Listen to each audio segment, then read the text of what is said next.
जय हिंद दोस्तों, नमस्कार। आप सब अच्छे तथा स्वस्थ होंगे। तो आइए आज हम लोग पढ़ेंगे एनसीईआरटी क्लास 6 का मैथ का प्रश्नावली नंबर 3.1 का सॉल्यूशन करेंगे। ठीक है, तो आइए क्वेश्चन नंबर पहला दिया गया है। इसमें क्वेश्चन नंबर पहला दिया गया है, गुणनखंड कीजिए, सभी संख्याओं का गुणनखंड कीजिए। तो संख्या दी गई है 24। 24 का गुणनखंड करना है। तो हमने बताया था पिछली कक्षा में कि इसको लिख सकते हैं 1 गुणे 24, 2 गुणे 12, 3 गुणे 8, 4 गुणे 6, क्योंकि इन सबका गुणा करेंगे तो 24 आएगा। 24 एकम 24, 2 गुणे 12, 12 गुना 24, 8 त्रिके 24, 6 चौको 24। इसके आगे करेंगे तो 5 का गुणा करेंगे तो 5 से कटेगा नहीं, 24 6 से कटेगा, 6 से कटेगा 6 चौको 24, तो फिर से यही आ जाएगा 6 × 4। इसलिए यहीं पे हम लोग गुणनखंड निकालना बंद कर देंगे। अगर पूछेगा कि गुणनखंड के कितने युग्म हैं, तो हम लोग युग्म यानी जोड़ा, तो यहाँ देखेंगे एक जोड़ा बन रहा है, 2 3 4। अगर युग्म पूछा तो 4 बनेगा, और गुणनखंड पूछा तो गुणनखंडों की संख्या, तो यहाँ पे हो जाएगा 1 2 3 4 6 8 12 तथा 24। 1 2 3 4 5 6 7 8, 24 के 8 गुणनखंड होंगे जो इसको पूर्णतः विभाजित करेंगे। ठीक है, इसी प्रकार अगला है 21। 21 का गुणनखंड निकालना है, तो इसे 1 गुणे 21 में लिखेंगे, 3 7 21 लिखेंगे। इसके आगे इसका गुणनखंड कोई नहीं है। ठीक है, तो इसका गुणनखंड लिखने के लिए हम लोग 1 लिखेंगे, और इसके बाद 3 लिखेंगे, फिर 7, फिर यहाँ पे 21 लिख देंगे। तो ये हो जाएगा 21 का गुणनखंड। ठीक है, यदि युग्म पूछेगा 21 का कितने गुणनखंड युग्म होंगे, तो 2 युग्म होंगे, एक युग्म में एक युग्म में, यानी कि युग्म मतलब जोड़ा होता है। ठीक है, अगला क्वेश्चन है 15। 15 का गुणनखंड कीजिए। तो 15 को तोड़ेंगे, 1 × 15 15, 3 × 5, फिर इसके आगे यही प्रोसेस रिपीट होने लगेगा, इसलिए यही तक हम लोग रोक देंगे। तो इसका गुणनखंड हो जाएगा 1 3 5 तथा 15। यहाँ पे लिखा है 1 3 5 तथा 15। यदि युग्म पूछेगा 15 के गुणनखंडों का युग्म क्या होगा, तो कितने युग्म होंगे, 2 युग्म होंगे। यहाँ पे देखिए युग्म नंबर 1, युग्म नंबर 2, यानी कि जोड़ा 1 जोड़ा 2।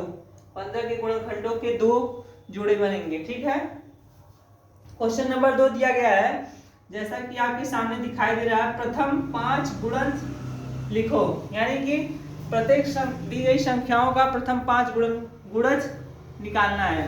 हमने बताया था गुणज निकालने के लिए हम लोग प्राकृतिक संख्याओं का गुणा क्रमशः करते जाते हैं दी गई संख्या में। ठीक है, तो संख्या दी गई है 5।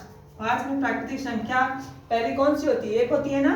5 एकम 5, 5 गुना 10, 5 तिहाई 15, 5 चौको 20, 5 25। हमने सभी प्राकृतिक संख्याओं का गुणा कर दिया। ठीक, उसी प्रकार 5 हो गए ना, 1 2 3 4 5, और 5 ही हमसे पूछा गया था। ठीक है, और दूसरा है संख्या दी गई है 8। 8 के प्रथम 5 गुणज बताइए क्या होगा। बहुत अच्छा, दीनू यादव का कमेंट सबसे पहले आया है। तो इसका हो जाएगा 8 एकम 8, 8 गुना 16, 8 त्रिके 24, 8 चौको 32, 8 5 40। तो ये हो गए 8 के 5 गुणज। इसी प्रकार आप किसी भी संख्या का गुणज निकाल सकते हैं। ठीक है, इसके आगे और क्वेश्चन दिए गए हैं जो बुक में दिए गए हैं, उसके सवाल को हम लोग टेलीग्राम पे डाल देंगे, वहां से आप लोग देख लीजिएगा, या तो आपके पास बुक होगी तो उसमें से देख के सॉल्व कर लीजिएगा। जो नहीं आएगा उसे व्हाट्सएप पे आप कमेंट बॉक्स के माध्यम से पूछ सकते हैं। ठीक है बच्चों, आइए चलते हैं क्वेश्चन नंबर 3 पे। क्वेश्चन नंबर 3 में दिया गया है मिलान करो। ठीक है, क्या दिया गया है, मिलान करो। स्तंभ 1 तथा स्तंभ 2 दिया गया है। इधर वाला स्तंभ 1 है, इधर वाला स्तंभ 2। पहले में दिया गया 35 15 16 20 तथा 25। दूसरे में दिया गया है 8 का गुणज है, 7 का गुणज है, 30 का गुणनखंड है, गु मतलब गुणनखंड, 50 का गुणनखंड, 20 का गुणनखंड। इसका कामा डबल कामा मतलब यही ऊपर वाला चीज नीचे भी लिखा हुआ है, ठीक है। अब हमको मिलान करना है। 35 क्या है? 35 किसका गुणज है या गुणनखंड है? तो यहाँ पे देखेंगे कि हम लोग 35 जो है 7 से कटेगा, तो हम लोग कह सकते हैं 35 जो है 7 का गुणज है। क्या है? 35 जो 7 का गुणज है। अब 15 क्या है? इधर देखेंगे 15 से कौन सी संख्या कटेगी? 15 से 30 कटेगी, तो यहाँ से मिला देंगे 15 को 30 से। जो 30 है 30 का गुणनखंड है 15। 15 जो है 30 का गुणनखंड है, क्योंकि 15 इंटू 2 में तोड़ेंगे तो 30 का गुणनखंड हो जाएगा ना, ठीक है। 16 जो है क्या है?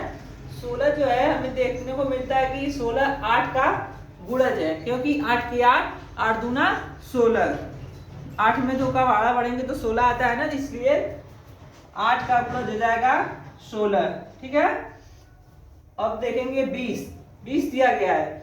हमको पता है कि 20 हमने बताया था कि सभी संख्याएं स्वयं का एक गुणनखंड होती हैं, तो 20 जो है स्वयं का एक गुणनखंड हो जाएगी, ठीक है। 20 का गुणनखंड 20 हो जाएगा। हमने बताया था कि सभी संख्याएं स्वयं की अपने आप में गुणनखंड होती हैं, पिछली कक्षा में आप लोग पढ़ लीजिएगा, पिछली क्लास में प्ले लिस्ट में पढ़ी हुई है। 25 जो है 50 का गुणनखंड होगा, क्योंकि 25 इंटू 2 करेंगे तो 50 आता है, ठीक है। इस प्रकार ऐसे आप लोग मैच कर लेंगे। यदि इसमें कोई कंफ्यूजन है तो आप लोग पिछली क्लास को देखिए और अच्छे से समझिए। और एक क्वेश्चन दिया गया है, इसको क्वेश्चन नंबर 4 है, यहाँ से मिटाते हैं हम थोड़ा सा। क्वेश्चन नंबर 4 को देख लेते हैं।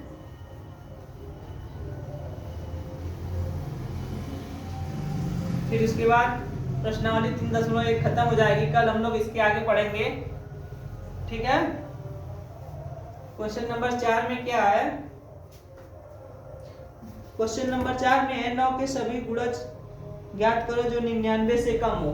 यानी कि क्वेश्चन नंबर 4 में दिया गया है 9 के सभी गुणज, 9 के सभी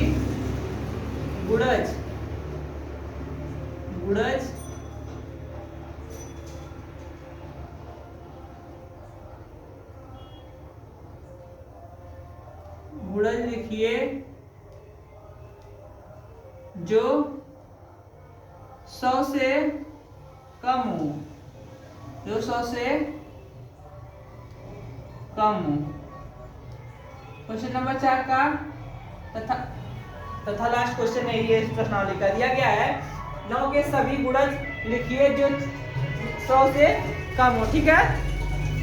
तो हमने बताया था कि गुणज निकालने के लिए किसी भी संख्या को प्राकृतिक संख्याओं से क्रमशः गुणा किया जाता है। प्राकृतिक संख्या क्या होती है? प्राकृतिक संख्याएं 1 से शुरू होती है, अनंत तक चलती रहती हैं। तो हम लोग सबसे पहले 1 का गुणा करेंगे दी गई संख्या में, फिर 2 का, फिर 3 का, फिर 4 का, फिर 5 का, ऐसे करते करते चले जाते हैं। जितनी पूछी जाती है उतना हम लोग ज्ञात कर लेते हैं। तो आइए देखते हैं, हम लोग इसका निकालेंगे 9 का गुणज।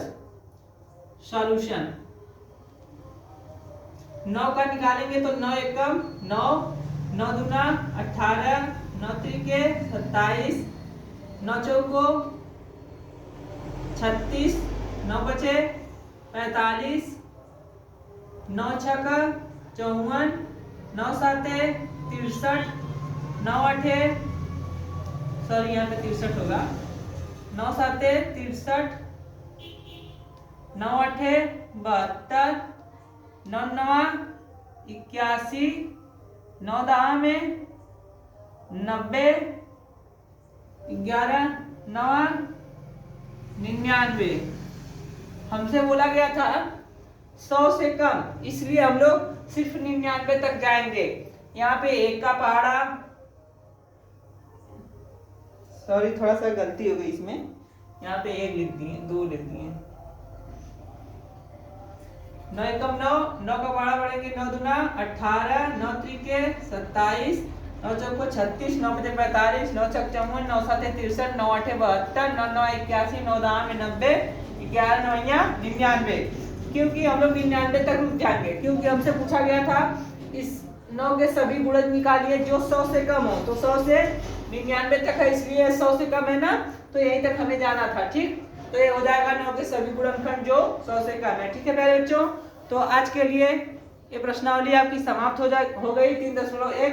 इसके आगे हम लोग पढ़ेंगे, थियरी दिया गया है, फिर उसके आगे हम लोग क्वेश्चन को सॉल्व करेंगे। ठीक है, चैनल पे जाइए, ज़्यादा से ज़्यादा लाइक शेयर तथा सब्सक्राइब करिए। थैंक यू फ्रेंड्स, जय हिंद दोस्तों, मिलते हैं कल।